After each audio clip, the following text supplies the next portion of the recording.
Ini ang DigiCast Negros 10. Ang top 10 nga mga balita sa Negros Island Region ang amon idulong sa inyo. Kagyari ng aton top story subong adlaw, Setyembre 18. Tensyon sa tunga sang traditional jeepney operators ug drivers kontra pulis nagluntad sa dalan Lacson. Masobra 3,000 ka mga pumuluyo nag-evacuate sa Kabangkalan bangod sang baha. Lineman sang Negros Power nga nahulog sa puno sang kahoy, nagtaliwa na. Banwa sa ginigaran kag syudad sa La Carlota, ginpaidalom sa state of calamity. Kag sa good vibes, aton tilawan ng flavored kalamay-hati sang banwa sang Isabela. Initalan sa DigiCast Negros 10.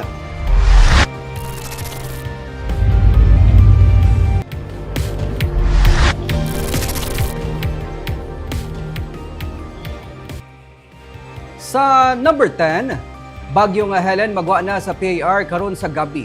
Pag-asa wala sa may nakita nga may maporma nga LPA o kun bagyo sa sulod sang PAR sa masunod nga 3 ka adlaw. Last 8 karon nga gabi ginapaabot nga magabiya na sa Philippine Area of Responsibility ang bagyo nga si Helen. Sunod sa Pag-asa, as of 11 a.m. kaina yara na sa 1,060 km east-northeast ang extreme northern Luzon ang bagyo kag tuman na kalayo sa Pilipinas. Pero ginhigop sini ang hangin habagat nga mo naman ang nagadala sang pag-ulan. Si Hener naman ang nakagwaan na sa PAR sang kagabi. Sa forecast ng Pag-asa sa masunod nga 3 ka adlaw, wala sila sa may nakita nga LPA. Ukon na bagyo nga magporma sa sulod sang 3 ka adlaw. Ang isa sang Negros ang wala naman sa mga listahan sa mga areas nga may heavy to intense rains.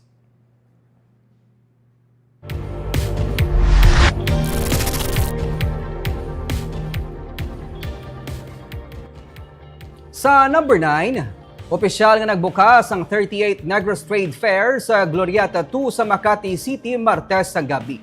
May 115 ka mga exhibitors ang nagpakigbahin sa tuigan nga trade fair kung sa diin nalakip diri ang siyam gikan sa Negros Oriental. Ginsiling ni Negros Occidental Governor Eugenio Jose Lacson, paagi sa kasubo nga mga hilikoton padayon ang pagtibong sa economic growth kasubong man ang paghatag sang atensyon sa local heritage kag kasubong man ang pagpasiguro nga malabot ang full potential sa mga agricultural kag aquacultural nga mga produkto sang isla sang Negros. Sa pagbukas sa mismo nga trade fair, ginpasidunggan sang Association of Negros Producers ang nagtaliwan nga si Anay Negros Occidental Governor Daniel Bitay Lacson Jr. Sang ginakabig nga father of Negros Trade Fair nga among longest running provincial trade fair sa Metro Manila. Sa tribute na kasaad nga sa tunga sang pagpanghangkat sa 1985, dala sang socio-economic crisis ang negosyante nga si Lacson ang nagpangita sang pamaagi agud to nga mabuligan ang mga negrense gikan sa kapigaduhon. Isa sa diri ang paghatag palangabuyan kag pagpahamtang sang magagmay nga household kag village level craft and industries. Kag bilang pamuno sang Negros Business Forum, sadto siya ang ginapamunuan ang pagpahamtang man sang Manila-based marketing activity kung sa diin ang mga entrepreneurs ang nag-display sa ilang mga produkto sa isa ka car park sa Makati. Samtang nagtambong sa opening ang mga provincial government officials kag mga alkalde. Yaraman si Anay Presidente Gloria Macapagal Arroyo. Today we are officially opening the 38th Negros Trade Fair. We're just excited because we have more exhibitors this year. I wish them all well. I hope they have all very good sales, so that when they go back home, they'll be encouraged to increase their production. And more important, I hope they can make contacts with traditional buyers, that can continue to buy their products.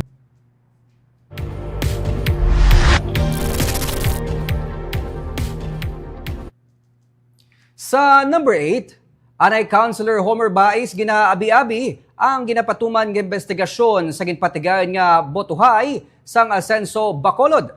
Bisan si Anay Councilor Homer Baez nakabaton sang impormasyon angot sa hindi patas nga pagpatigayon sang botohay para sa pagpipili sa 2 ka mga dugang nga magakandidato sa pagkakonsihal sa Bacolod sa idalom sang Asenso Bacolod ticket sa 2025 elections. Gani para sa isa ka welcome development nga ginpausisa ni Mayor Albi Benitez ang piniliay sa ginhiwat nga convention. Si Baez ang isa sa anom ka mga nagpapili sa convention sa nagligad nga Domingo. Wala niya na ginsaysay ang mga nabaton niya nga mga impormasyon pending sang mga resulta sa ginmando nga investigasyon sang alkalde.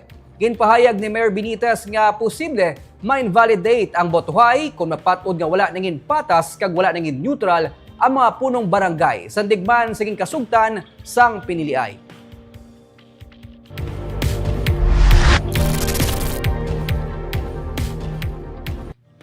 Sa number 7, tatlo ka mga persona nga nagapangbudol gamit ang pekeng artificial insemination product na dakpan sa entrapment operation sang kapulisan sa barangay Tangub sa Bacolod. Masami mga negosyante kag mga landowners nga nagabaligya sang balay ang target sa mga nadakpan nga scammers nga sanday Arnold Reyes nga taga Manila kag mag-amay nga sanday Alan kag Nelson Ilera.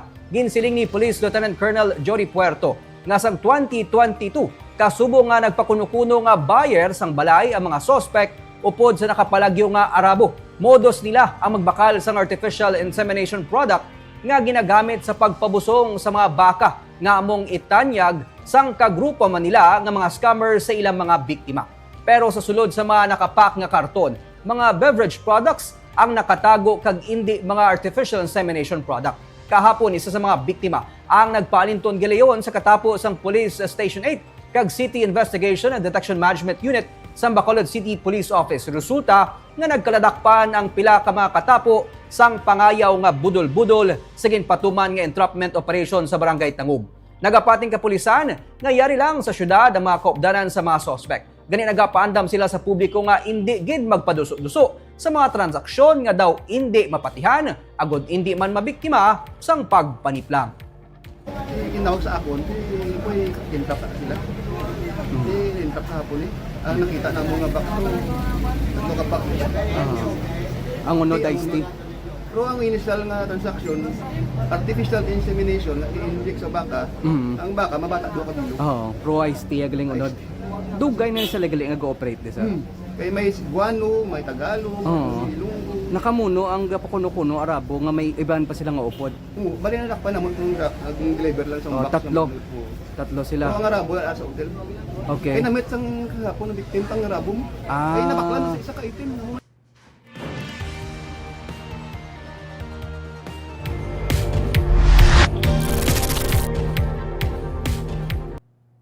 Sa number 6, halos 150,000 ang apektado sang habagat sa Negros Occidental kag duha naman ang ginreport nga napatay sa probinsya. Kahapon, tigayon nga nakita ng bangkay sang 14 anyos nga si Gilbert Vicencio, 14 anyos nga nalumos sa Campo Manis Bay sa Sipalay City sadtong Domingo. Ginreport man nga nalumos matapos magtabok sa suba sang hinubaan para magpauli ang 68 anyos nga si Macario Villasan nga ginasiling nakainom. Suno kay Irene Bell Protenyang, pamuno sa Provincial Disaster Risk Reduction Management Office, sa ila 12 noon nga report, may 33,978 ka mga persona ang yara sa mga evacuation center sa 25 ka mga banwa kag syudad sa probinsya. Pero sa forecast ng Pag-asa, light to moderate rains na lamang with occasional rains ang magatupa sa pila ka bahin sang probinsya. Ginalauman, suno kay Plotenya nga may mga evacuees na nga amat-amat nga magapauli. Sa mga lugar nga may mga pagbaha, amat-amat naman na nagsubside ang tubig kaangay sa Banwa sa Inubaan, Sipalay kag Kabangkalan City kag sa Banwa sang San Enrique.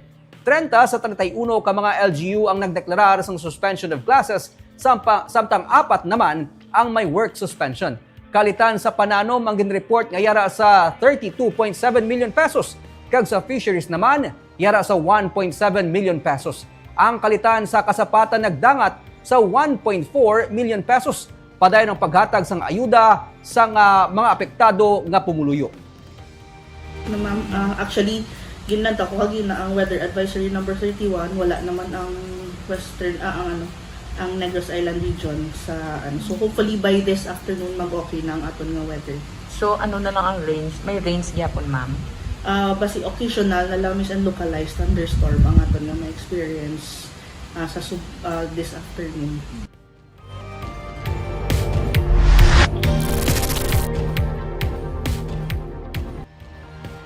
Sa number 5, lineman sang Negros Power nga nakomato sang nahulog gikan sa puno sang kahoy ang nagtaliwa na. Personal nga nagpalabot sang pag-unong sa kalisod sa misis ni Jesse James Terimocha, si Negros Power President Ruel Castro Caina. Magluwas nga nagpasalamat, ginpasalig man ni Castro ang pagsabat sa medical expenses financial assistance kiban pa kinanglanon sa ginakabig hero nga line warrior. Si Terimocha nga taga Davao City ang katapo sang vegetation kag clearing team sang Carmelite Manpower nga isa sa mga nangutod sa mga sangasang kahoy nga nagasablag sa linya sang kuryente sa kilid sang call center company malapit sa Bacolod City Government Center sang Domingo. O galing bangod sa naga-inulan kag mabaskog ang hangin, aksidente siya nga nahulog sa kabin 30 feet nga kahoy sang hana nga isaylong iyang harness sa piyak nga sanga. Bangod sa pagkahulog na comatose si Terimocha kag kahapon siya ang nagtaliwan. Ginpasalig man ni Castro nga sa piyak sa natabo magapadayon ang ilang masakong nga pag-rehabilitate kag patina ang pagpanghawan sa mga linya sang kuryente sa nasakpan sang distribution utility agud mapasiguro nga mapahagan-hagan ang brownout. Nagapangabay sang paghangop kag pasensya si Castro sa mga consumers nga apektado sang brownout dungan sa mabuno kapag ulan kag mabaskog nga hangin sang weekend. We are not giving up or hindi kami nagpa-prioritize ng trabaho, no, dahil may bagyo. In fact, lahat ng teams natin nandyan. Ito nga, yung katulad na nangyari kay Jesse, no? Ang alam ko, they were already on work for about 2 days. No? And then on the third day, kasi nandyan pa yung ulan, nandyan pa yung vegetation, no? So medyo nakapahinga siya ng konti, no? And then that's why I'm saying he's heroic, no? Kasi may konting pahinga lang siya, but he reported to work. No? Kasi yun, kailangan mag-augment pa ng personnel, so he did that.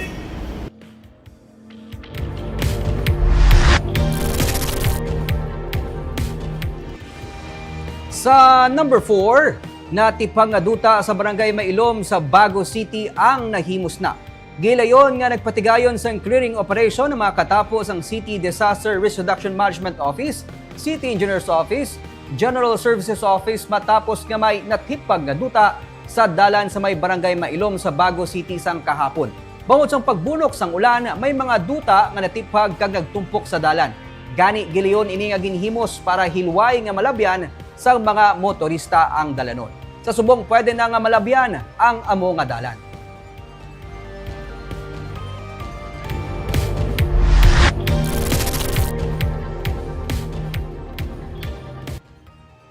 Sa number 3, dugang nga LGU sa probinsya ang nagdeklara sang state of calamity bangod sang epekto sang habagat.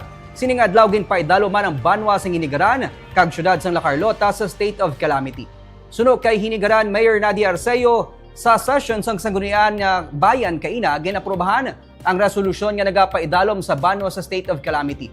Pila sa mga lugar nga may pagbaha suno kay Arceo among Barangay Aranda, Kamulabo, Palayog, o kon Kamalobalo, Kalapi, Candumarao, Gargato, Barangay Tagda kag pila ka bahin sang Barangay Bato. Suno sa iya, madamo sa mga pumuluyo kaangay sang mga mananagat kag mga tricycle driver ang apektado sang o kung apektado ang ila palang abuyan. Masobra sa 20,000 ka mga persona ang apektado sang habagat sa banwa kag may mga 70 ka mga persona ang nagapabilin sa mga evacuation center as of press time. Sa La Carlota City naman, suno kay Mayor Rex Halanduon, madamo ang ilang nga evacuees. Una, bangod sa mga ginbaha. Ikadua, amo nga may gin-evacuate pagid sila gikan sa landslide-prone areas nga nagalakip sa yadtong mga nagapuyo malapit sa mga suba. Gin pa kamaayo man suno sa alkalde nga magpaidalom sa state of calamity agud to nga maggamit ang disaster fund labi na nga may mga preemptive evacuation kag may igapatuman ang syudad sa 4 ka mga sitio sa Barangay Yubo nga sakop sang 6-kilometer danger zone sang Canlaon. Ang malain nga panahon ang nag-apekto sang igapatuman nga preemptive evacuation. Samtang ginsiling naman ni Governor Eugenio Salacson nga ginatun-an karon sa probinsya ang pagpaidalom sa bilog nga Negros Occidental sa state of calamity. Sa 12 o as of 12 noon nga report sa Provincial Disaster Risk Reduction Management Office, nagdangat sa 149,942 nga pumuluyo ang apektado sa habagat sa 25 ka mga banwa kag syudad. Right now, we're making a study if the province can already declare a state of calamity. What is important is that help is reaching these LGUs. No? This is now a concerted effort by the LGU, by the provincial government, and of course the regional government. No? We all know that regional DSWD has a bodega here in Negros that where they have to position the relief goods, no? And they are helping us.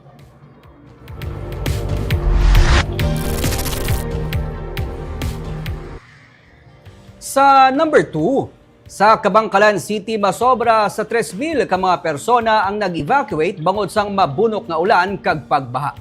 Tubig sa Ilog Hilabangan River sa Barangay Kabugaw nanginbalasihan na sa mga pumuluyo kon kinahanglan nga mag-evacuate. May report sa Romeo Subaldo. Kagabi, halos kalabanan nakatutok sa levels ng tubig sa may Ilog Hilabangan River sa Barangay Kamugaw sa Kabangkalan City matapos nga mag-awas ang tubig diri. Sunod sa mga residente, ini ang balasehan nila kung kinahanglan nga mag-evacuate. Kung maglapaw ang tubig sa suba, nagabaha naman sa pila ka bahin sang syudad.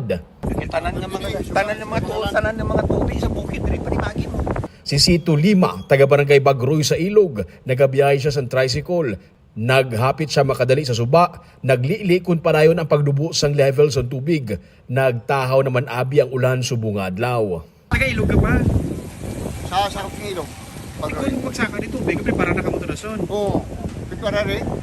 Kaya kung yung kaso nga magdako sa mag-awas, di awas magsamon. Taga din na samon, no? So, pati taga-ilog ka ba tayo magsasini ko suba? Kung magtaas din, taas pa ito sa inyo. Piho na. Oo. Yun na. Sa kilid sang Taytay kung saan inahamtang ang ining mga signages, nagaidas ang mga kapihan. Si Dick Harjo, wala anay nagbukas ang iya kapihan, nagsulod ang tubig baha sa ilang pwesto, gani ginakinahanglan pa nga ipasaka ang ilang mga gamit. Halos wala naman sila tinulugan sa pagwahig bilog gabi sa mga puno para hindi magkaadto sa ilang pwesto. So, mga oras sa nagtahaw sa? Mga 11:30 ko raw. Sa gabi? Oo, wala. Di ko lang makamulat ka magtahaw. Ulat pa ka mga magtahaw. Bantayan mo kitsa kay na basi pala may mga dagko ka kahoy nga pakadto day mawaklay mo sa Sa puno-puno nyo bantay, Gid. pero day para hindi na madamage so. Pero may mga katupad siya nga mga kapihan nga nagbukas kag puno sa mga customer. Business as usual na. Ining signage sa likod ko no nga makita naton usually sa Facebook ini siyang talaksan kung kinahanglan na mag-evacuate sa mga pumuluyo. Kung maglabot sa red, kung sa go nga sign kinahanglan na nila mag-evacuate bangod nga mag-awas dira ang tubig, magatuga na ini sa pagbaha diri sa may proper sa Kabangkalan City kag as well sa Ilog man. Sa karon, kita mo mayara na sa mga makita pa ang 9 ka steps no. Buot siling na kita sa tunga-tunga. Sa idalom sini may 11 pagid ka mga steps nga hindi lang makitaan tungod sang tubig baha. Si Jonathan Felicia masako sa pagbalik-balik diri sa kagabi para maglili sang water level sang suba kunyara na ini sa red nga linya. Nakahibalo na sila sang dapat nila nga himuon. Kung sinig mo maglapaw na natin, O ay mga himos na yun. Matamat na. itungod maglapaw, di na nilitana sa inyo. Pumunta na. Sa unhan sang sini nga suba, amo naman ang Talubangi Bridge nga guluwaan sang tubig pabaybay. Pati kasapatan ginsaylo anay para hindi malumos matapos maglapaw ang tubig sa Taytay. Dako ng tubig ko sa Procdos na. Di naman nalabot, Gid siya. Nalambot sa tangkal. Di mo na nalibutang. Oo, kuhaon man na ako magura ng subagid. Kung basta magkusa ka sa katubig, ginapagawa ka sa Napagwa. pato. As of 9 a.m. kainasang aga, 606 ka mga pamilya o kung 3,057 ka mga persona ang nagapabilin sa 24 tanan ka mga evacuation center sa Kabangkalan City bangod sa mabunok ka ulan kag baha dala sang hangin habagat. Kalabanan diri sa ila sa Kabangkalan City Cultural and Sports Center temporaryo nga nagtener. Isa lamang ang Kabangkalan City sa mga LGU nga natamaan sa bubo sang ulan sa Southern Negros dala sang hangin nga habagat.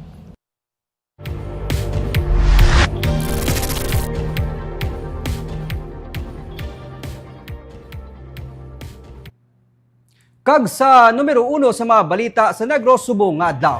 Tensyon naglalugtad sa tunga sang transport sector kag kapulisan sa Dalan Lacson sa Bacolod. Yari ang report.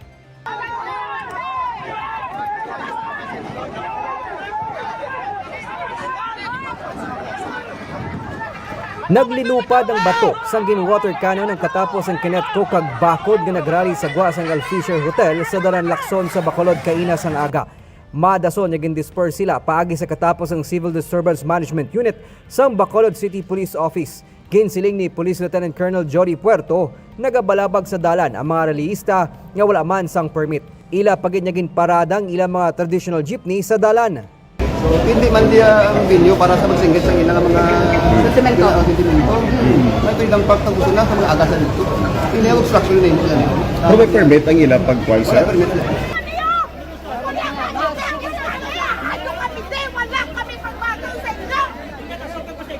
Anom sa mga nagrally ang gindakop sang katapos ang Police Station 2. Nalakip na diri sanday Rudy Catedral nga presidente sang Bakod, Lilian Simbrano nga presidente sang Kinetco, Rodolfo Gardose nga presidente sang Undok, kag tatlo pa nila ka mga kaupdanan nga opisyal sa Transport Group. Ginpahayag ng Catedral kag Simbrano nga wala sila na imbitar sa Transport Summit bisan mga lehitimo sila nga grupo sang transport sector nga nagatiglawas sa traditional jeepney organization. Kung makunta ang traditional jeepney na nabilin na 20% dire sa sila sa Bacolod, hindi masarangan ang aton mga pasahero. Ginsiling ni BCPO Director Police Colonel Jureste Coronica nga magapasaka sila sang kaso sa anom angot sa pagsupak sang pagsulundan sa trapiko kag bahin sa pagpamato sa duwa ka mga pulis. Wala man kita nagpadaso-daso sa pag-disperse sila, no? Kadako sing chimpo nga aton ginhatag sila for them to disperse themselves peacefully. Pero naga-insist sila to the extent nga naga-iskandalo na sila sa isa ka private property sa hotel. They prepared for this activity today, no? May mga balon sila ilay nga bato. So lain ang ila intention. Ginpahayag naman sa organizers ang pagtililipon nga ila napadala ang mga imbitasyon sa mga stakeholders. Yara sa pagtililipon ang tiglawas ng LTFRB, LTO, katapos ang Modernized Jeepney Group, kag Traditional Jeepney Organization nga nagpaidalom sa Public Utility Vehicle Modernization Program. Nico Delfin para sa DGCast Negros.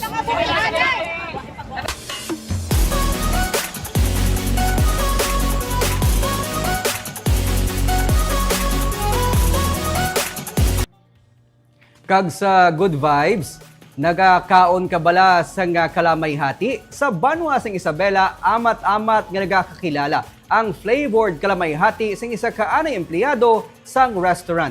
Ginapa-deliver niya ini sa nagkalain-lain pang aparte sang probinsya. May report sa Romeo Subaldo. Popular sa Negros ang kakanin nga kalamay-hati. Himo ini sa pilit, gata, kag muscovado. Kag, sa Banwa sang Isabela may isa ka anay empleyado sang restaurant sa Metro Manila nga nagpauli diri kag naghimo sang flavored nga kalamay-hati. Paborito ini nga kakanin ni Gab Franz Francisco. One time, nag-order siya online pero wala nag-abot ang iyang order. Na bad trip siya. Gani, nagpursigi siya nga tun-an kung paano ini himuon. Natabuan man nga nagapangita siya sang pwede inegosyo. Halin siya sa restaurant, nakaagi man siya training sa TLDC. Gani pagkaon ang napinsaran niya nga himuon. Si lola niya manamit maghimo sang kalamay-hati, pati si mama niya sagad man. Gani nagpangayo siya sang recipe kay mama niya. Kagin tagaan niya ini sang gamay nga twist. May ube kag buko pandan siya nga flavor sang kalamay-hati pero pareho sa gihapon ang texture. Sa Manila pa po, nag-order ko sa online. Order ko online kalamay-hati. Na-cancel. Kaya gusto ko na magkaon. Kaya paborito mo kalamay-hati? Paborito ko, sir. So nakita mo siya online? Nakita ko siya online, nag-order ko. Na-cancel. Hindi ko paano abi kung mag-imo ako sa akon mismo nga version. Para nga sa paano, anytime pwede ko yakaluto. Amat-amat niya ini nga ginlibod kag tubtub may nakatilaw nga mga kilala nga personalidad sang iya kalamay-hati. Kag nag-order in bulk sa iya. Pagpista nila sa Isabela, kadabo pagid sa nakatilaw kag mas madamo pagid ang naganyat niya nga mga customer. Gani subong, makapaubos na siya sang tig 50 ka tubs ang kalamay-hati sa isa ka adlaw. Ang iban diri, ginadeliver pa sa gwa sang Isabela pinaagi sa bus. Ina nagalapot ang imo hinaluto. Deliver na ko sa Magalyon, deliver na ko sa Casillana, Imamaylan, kag may may ma-order po gid sa akon nga receive ko lang sang orders man para mag-order mo sa reseller. May reseller ka na, pwerte. Dira sa Idikaran, ang pinalbagan wala pa. Okay. Tapos, ang hambal mo nga may OFW ka gusto dalon sa Gwa. Sa 27, Ano din siya dalon? dalo niya sa Saudi. Kalabanan siya mga customer, nag-order siya online kag gina-message lang siya sa iya nga Facebook. Para kay Gab, manami nga gina-preserve nato ng aton nga mga local delicacy. Pareho sang kalamayhati, pero pwede man initagaan sang twist sa moderno nga panahon. Pero nagapabilin sa gihapon ang sabor, ang texture, kag pamaagi sa pagpreparar sini.